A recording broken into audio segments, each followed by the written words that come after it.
माघ महीने की शिवरात्रि भी और माघ महीने की प्रदोष भी, और माघ महीने का प्रदोष के दिन सोमवार हमने आशीष से कहा दुनिया के लोग कुंभ में त्रिवेणी के घाट पर जा रहे हैं, पर मेरे भोले बाबा ने यहाँ त्रिवेणी इकट्ठी कर रख दी है।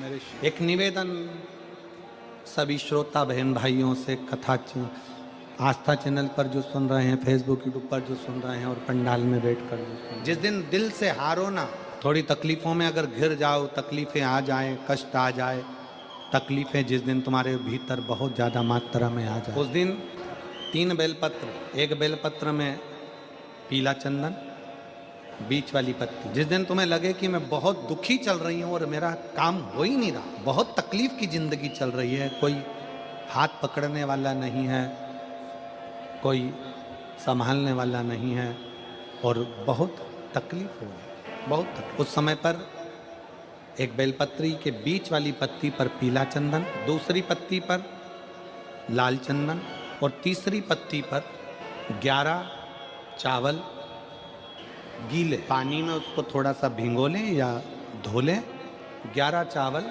गीले शिव जी की उस पत्ती पर रखें। सबसे पहला पीला चंदन का बेलपत्र, दूसरे नंबर पर लाल चंदन का बेलपत्र, तीसरे नंबर पर जो 11 चावल आपने धोकर रखे हैं वो हाथ की हथेली में रखना है और हाथ की हथेली में रखकर अपनी कामना कर कर भगवान शंकर से विनय कर कर पंचाक्षर मंत्र नमः शिवाय या षडाक्षर मंत्र ओम नमः शिवाय या श्री शिवाय नमस्तुभ्यम बोलकर उस बेलपत्र पर सीधे हाथ में रखकर उल्टे हाथ का स्पर्श कर कर बाबा से अपने मन के भाव कहकर शंकर के शिवलिंग पर उसे समर्पित कर दीजिए। एक ही लोटा जल, जहां से जल बहता है अशोक सुंदरी वाली जगह, एक ही लोटा जल जहां से जल बहता है उस जल बहने वाली जगह पर 3 बार उस जल को अपनी कामना कर कर श्री शिवाय नमस्तुभ्यम या पंचाक्षर मंत्र या षडाक्षर मंत्र बोलकर 3 बार उस स्थान पर गिरा दें। गिराने के बाद में बाबा से विनय कर अक्षत वाली जो बेलपत्र है, एक बेलपत्र और एक अक्षत उसमें से अपने लिए लेकर आ जाओ। उसको 2 महीना 3 महीना अपने घर में रखिए।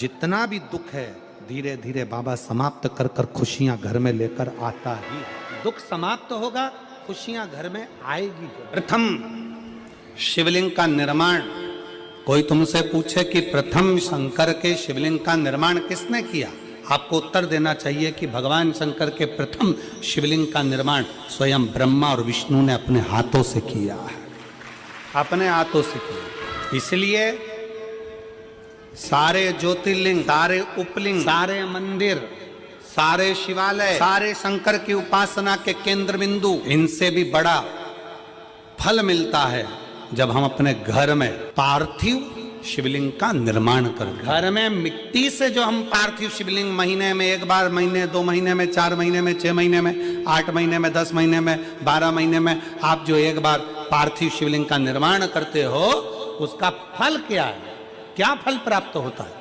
तो कहा 12 ज्योतिर्लिंग में जो जल चढ़ाने का फल है वो घर में पार्थिव लिंग बनाकर उसके पूजन करने के फल के बराबर प्राप्त हो। साल में एक बार श्रावण के महीने में, श्रावण की शिवरात्रि पर पूरे भारत में ही नहीं देश और विदेश में भी लोग ऑनलाइन पार्थिव शिवलिंग का निर्माण करते हैं। आप लोग करते हो कि नहीं करते हो? हाथ उठाओ जरा, कौन कौन करता है? सब करते हो? रखो रखो, वापिस रखो। पार्थिव शिवलिंग का निर्माण करते हैं, उसका पूजन करते हैं, आराधना करते हैं। अब हम आपसे पूछें, जब से आपने श्रावण का शिवलिंग बनाना प्रारंभ करा, जब से आपने शिव महापुराण की कथा सुनना प्रारंभ करी, जब से आपने भगवान शंकर के मंदिर में 1 लोटा जल चढ़ाना प्रारंभ करा, वो दिन और उसके पहले के दिन दोनों निकाल लो। जो पहले के दिन थे वो बड़े कष्ट के निकलते थे। जब से शंकर जी के मंदिर जाना, शिवलिंग बनाना साल में एक बार और शिव पुराण की कथा सुनना प्रारंभ करी, तब से मेरे बाबा ने तुम्हारा हाथ पकड़ना प्रारंभ किया, तुम्हें आगे बढ़ाना प्रारंभ। ब्रह्मा और विष्णु ने मिलकर भगवान शंकर के शिवलिंग का प्रागट्य करा। सबसे पहला शिवलिंग भगवान ब्रह्मा और भगवान विष्णु ने प्रकट किया इसलिए शिव तत्व कहता है, भगवान शंकर की कथा कहती है कि शिवलिंग का निर्माण ब्रह्मा और विष्णु ने करा। भगवान नारायण की धर्म पत्नी लक्ष्मी और भगवान ब्रह्मा जी की धर्म पत्नी ब्रह्माणी दोनों ने शिवलिंग की स्तुति करी। तब भगवान ब्रह्मा और भगवान शिव ने जब शिवलिंग का निर्माण कर वहां पर स्थापित किया तो लक्ष्मी और सरस्वती को उनकी सेवा में लगा दिया। सेवा में लगाया तब भगवान शंकर उसी समय पर प्रकट होकर ब्रह्मा और विष्णु के सम्मुख में अपनी आकाशवाणी से कहकर, अपनी आकाशवाणी से कि हे नारायण, आपने अपनी लक्ष्मी को हमारी सेवा में रखा, ब्रह्मा आपने ब्रह्माणी को हमारी सेवा में रखा, उसका क्रम क्या है? तो भगवान नारायण कहते हैं कि जिसके घर में शंकर का शिवलिंग होगा, जिसके घर के अंदर शंकर का शिवलिंग होगा, जो शंकर के शिवलिंग पर एक लोटा जल चढ़ाने के लिए मंदिर जाएगा, जो कभी भगवान शंकर की भक्ति में डूबा होगा, तो उसके घर में दो देवियां सदा के लिए विराजमान होगी।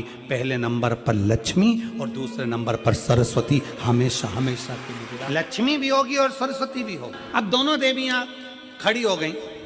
शंकर जी से पूछा, पहले ये बताओ कि सरस्वती जाएगी कि लक्ष्मी जाएगी घर में? हमने रायपुर की कथा में कहा, पुरुष की आदत रहती है वो एक कान से सुनता है, दूसरे कान से निकाल देता है, और माताओं की आदत रहती है दोनों कान से सुनती है और मुंह से निकाल। शिव महापुराण में भगवान शंकर वर्णन करते हैं ब्रह्मा और भगवान नारायण की साक्षी में, जिसके घर में शिवलिंग होगा, जो शंकर के मंदिर में एक लोटा जल चढ़ाने के लिए जाएगा, जो शिव महापुराण की कथा को श्रवण करने के लिए जाएगा, उसके घर में दोनों देवियां एक साथ कदम रखकर प्रवेश कर जाएगी।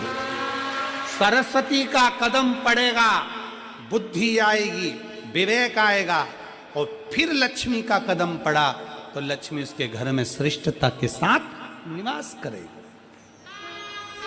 भगवान शंकर पर चढ़े हुए जल का आचमन करना, केवल पीना, 3 ताप को समाप्त कर दो, चाहे वो कायिक हो, वाचिक हो, मानसिक हो, कैसा भी ताप। और यदि कोई तुमसे कह दे कि शंकर जी पे चढ़ा हुआ जल नहीं पीना चाहिए, तो उन महाराज जी के चरणों को प्रणाम करो और उनसे कहो अच्छे से शिव पुराण पढ़ो, तुम अच्छे से पढ़ो। आज एक बात हाले कोसा की इस भूमि से कहना चाहूंगा, हो सकता है कि कई लोगों को काली मिर्ची लग जाए, क्योंकि हमारी बात की जरा काली मिर्ची लोगों को ज्यादा लग। कई मिशनरी वालों ने कई बोलने वालों को तैयार किया है, क्योंकि अब उनको मालूम है कि पूरे भारत में गांव-गांव में शंकर जी की पूजन चालू हो गई है, वापिस सनातन धर्म जागृत हो गया और अब ये टूट नहीं रहा।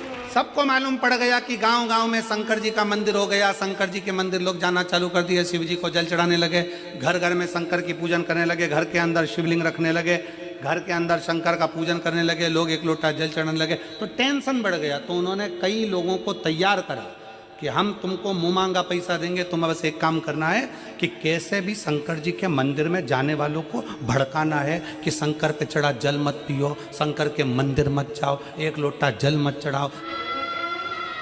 और जो तुमको ऐसा विवेक दे, बुद्धि दे कि शंकर पे चढ़ा हुआ जल नहीं पीना चाहिए, उसको शिव महापुराण गीता प्रेस गोरखपुर की उठाओ, विद्येश्वर संहिता पढ़ाओ। विद्येश्वर संहिता में लिखा है शंकर पे चढ़े हुए जल का आचमन करने से 3 ताप चले जाते हैं, और शंकर भगवान पे चढ़ा हुआ प्रसाद खाना तो दूर, मात्र प्रसाद का दर्शन हो जाए तो व्यक्ति को अश्वमेध यज्ञ का फल प्राप्त हो जाता है।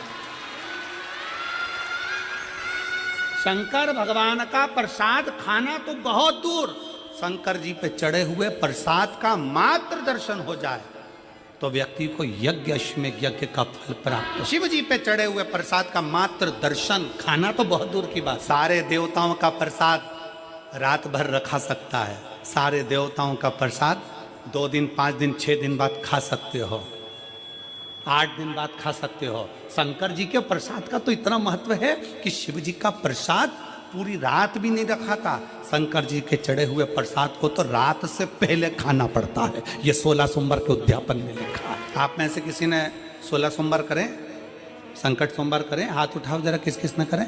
करें आप लोगों ने? रखो।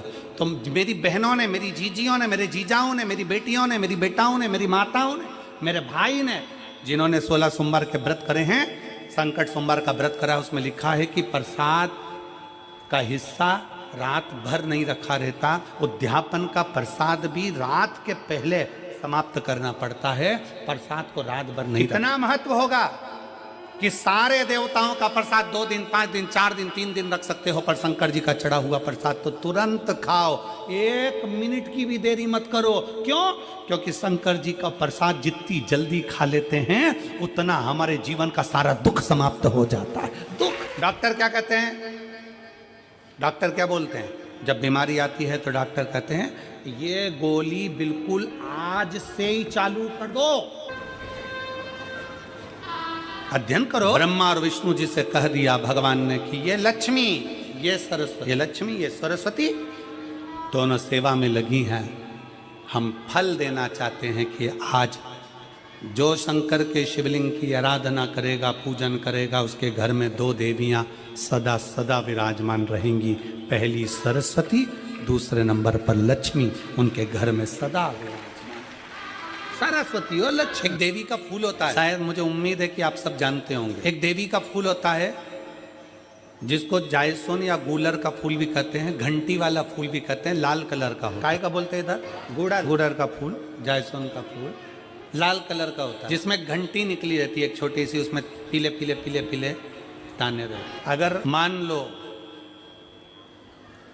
कोई बेटा बेटी, कोई लड़का लड़कियां, कोई बेटा बेटी, नवयुवक बच्चे या बहुएं या कोई अन्य व्यक्ति भी कोई कार्य चालू कर रहा है, मान लो कोई कार्य आप चालू एजुकेशन के लिए बढ़ रहे हैं, या आपने कोई लक्ष्य बनाया है कि मुझे इस कंपटीशन एग्जाम में बैठना, इस कंपटीशन एग्जाम में बैठना और मेरा इसमें पास होना जरूरी है, और मैं जो चीज पढ़ती हूँ ना मैं भूल जाता, मैं अध्ययन करता हूँ और भूल जाता। कई माताएं भी ऐसी हैं 40, 45, 50 साल, 60 साल की हो गई, 60, 70 साल की हो रही हैं, कई बार कह देती है मेरी याददाश्त ठीक नहीं है, मैं कोई सामान रखती हूँ भूल जाती हूँ, मेरी याददाश्त में नहीं रहती।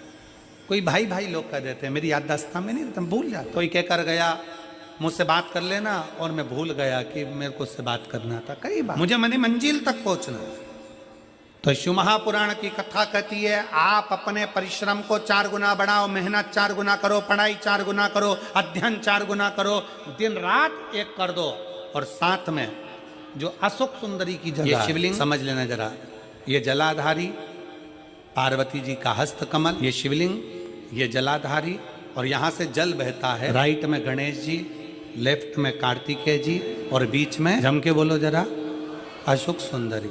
ये बीच की जगह जो घंटी वाला फूल होता है, जिसको आप लोग जायसोन बोलें कि आपके क्षेत्र में गुलर बोलें, देवी जी को चढ़ता है। देवी जी का अति प्रिय पुष्प है, माता रानी का वो लाल पुष्प अति प्रिय।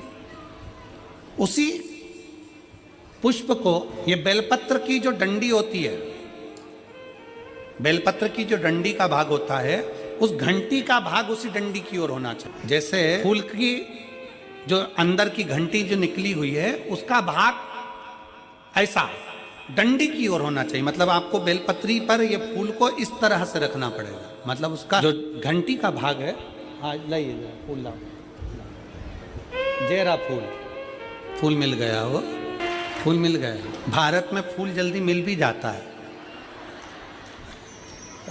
मिल गया। अब ये फूल और इस फूल की जो घंटी का भाग है वो इस डंडी की ओर हो, महाराज डंडी के। अपनी कामना कर कर, अपना नाम और गोत्र का स्मरण कर कर, शिव जी से अपने मन का भाव बोलकर इस फूल को और इस बेलपत्र को 12 महीने शिवरात्रि पड़ती है।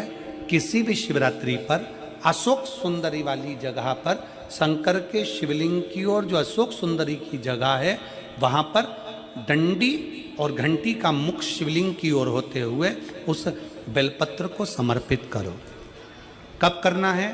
पहले 1 लोटा जल समर्पित कर कर, फिर ये बेलपत्र अपनी कामना कर कर, बाबा से विनय कर कर, बाबा मेरा ये कंपटीशन एग्ज़ाम है, मैं पढ़ूंगी, 4 गुना मेहनत करो, अध्ययन करो, अच्छी पढ़ाई करो, दिल से पढ़ो, रात दिन एक कर दो, और 1 घंटी का पुष्प, 1 बेलपत्र जब तक तुम्हारा एग्जाम ना आए 4 महीना 5 महीना 3 महीना प्रत्येक शिवरात्रि, हर महीने शिवरात्रि आती है, प्रत्येक शिवरात्रि पर समर्पित करो। आप अपने लक्ष्य तक पहुंचोगे ही, कोई रोक नहीं सकता आपको। आप अपने लक्ष्य तक, अपनी मंजिल तक पहुंच ही जाओगे। बोल बम का नारा है। आइए भक्तों, आज सुनते हैं तुलसी माता की चालीसा। यह चालीसा सुनने से होती है हर रोगों से मुक्ति, मिलती है सुख समृद्धि का आशीर्वाद। तो एक बार बोलिए प्रेम से विष्णु भगवान की जय, तुलसी माता की जय, भगवती माता की जय। श्री तुलसी महारानी करु विनय सिरनाय, जो मम हो संकट विकट दीजे मात नसाय। नमो नमो तुलसी महारानी, महिमा अमित न जाए बखानी। दियो विष्णु तुमको सम्माना, जग में छायो सुयस महाना। विष्णु प्रिय जय जयंती भवानी, तिहु लोक की हो सुख खानी। भगवत पूजा करे जो कोई, बिना तुम्हारे सफल न हो। जिन घर तब नहीं होए निवासा, उस पर करे विष्णु नहीं वासा। करे सदा जो तब नित सुमरन, ते ही के काज होए सब पूरन। कार्तिक मास महात्म्य तुम्हारा, जाको जानत सब संसारा। तब पूजन जो करे कुमारी, पावे सुंदर बर सुकुमारी। करे जो पूजा नित प्रति नारी, सुख संपत्ति से होए सुखारी। वृद्धा नारी करे जो पूजन, मिले भक्ति होवे पुलकित मन। श्रद्धा से पूजे जो कोई, भवनिधि से तर जावे सोई। कथा भागवत यज्ञ करावे, तुम बिन नहीं सफलता पावे। छायो तब प्रताप जग भारी, ध्यावत तुम्हि सकल चितधारी। तुम्हि मात यत्र तंत्र में, सकल काज सीधे होवे क्षण में। औषधि रूप आप हो माता, सब जग में तब यश विख्याता। देव ऋषि मुनि और तपधारी, करत सदा तब जय जयकारी। वेद पुराणन तब यश ज्ञाया, महिमा अगम पार नहीं पाया। नमो नमो जय सुख कारिणी, नमो नमो जय दुख निवारिणी। नमो नमो सुख संपत्ति देनी, नमो नमो अख काटन छेनी। नमो नमो भक्तन दुख हरनी, नमो नमो दुष्टन मद छेनी। नमो नमो भव पार उतारिणी, नमो नमो परलोक सुधारिणी। नमो नमो निज भक्तन उबारिणी, नमो नमो जन काज सवारिणी। नमो नमो जय कुमति नशावनी, नमो नमो सब सुख उपजावनी। जयति जयति जय तुलसी माई, ध्याऊ तुमको शीश नवाई। निर्जन जानी मोहि अपनाओ, बिगड़े काज आप बनाओ। करूँ विनय मैं मात तुम्हारी, पूरन आशा करूँ हमारी। शरण चरण कर जोड़ी मनाओ, निस दिन तेरे ही गुण गाऊं। करहु मात यश अब मोह पर दाया, निर्मल होए सकल मम काया। मांगू मात या बर दीजे, सकल मनोरथ पूरन कीजे। जानू नहीं कुछ नेम उचारा, क्षमहु मात अपराध हमारा। 12 मास करे जो पूजा, ताशम जग में और न दूजा। प्रथम ही गंगा जल मंगवावे, फिर सुंदर स्नान करावे। चंदन अक्षत पुष्प चढ़ावे, धूप दीप नैवेद्य लगावे। करे आचमन गंगा जल से, ध्यान करे हृदय निर्मल से। पाठ करे फिर चालीसा की, स्तुति करे मात तुलसी की। यह विधि पूजा करे हमेशा, ताके तन नहीं रहे कलेशा। करे मास कार्तिक का साधन, शोभे नित्य पवित्र सिद्ध होई जाई।